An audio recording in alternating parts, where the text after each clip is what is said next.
Aujourd'hui, nous sommes présents ici au Centre Eugène Marquis pour vivre un événement assez exceptionnel. Ça fait 3 ans qu'on travaille sur ce projet et donc aujourd'hui est livré notre machine de traitement, un accélérateur de particules couplé à une IRM. Donc une machine qui arrive démontée. On l'a dit, il s'agit de 2 machines différentes qu'il faut assembler. Donc il y a plusieurs éléments qui sont en cours de livraison et qui vont être assemblés au sein du bunker qui a été construit spécialement par le Centre Eugène Marquis pour cette machine. On pensait qu'elle ne pouvait pas exister il y a quelques années. C'est 2 mondes qui sont considérés comme incompatibles. Le monde de l'IRM avec son champ magnétique et le monde des accélérateurs de particules pour les traitements. Et c'est à travers un travail de pointe qu'on a pu obtenir cet appareil qui réunit les deux. Donc ce traitement de radiothérapie très ciblé et cette capacité d'imagerie de pointe.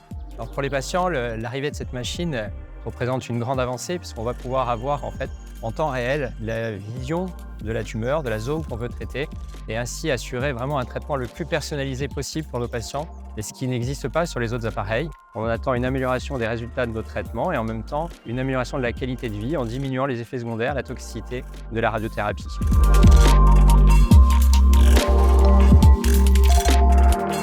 C'est une machine qui va permettre de traiter normalement l'ensemble des localisations, mais on va au départ plutôt se concentrer sur certaines pathologies en particulier, notamment les cancers de la prostate, les cancers aussi de la femme au niveau gynécologique, les cancers du col, mais aussi de façon plus large, il y a des projets de recherche sur des cancers au niveau de la gorge et des cordes vocales. En résumé, aujourd'hui, ça marque le début d'un grand pas dans l'avancée de la lutte contre le cancer au sein du Centre Eugène Marquis à destination de l'ensemble des patients du Grand Ouest.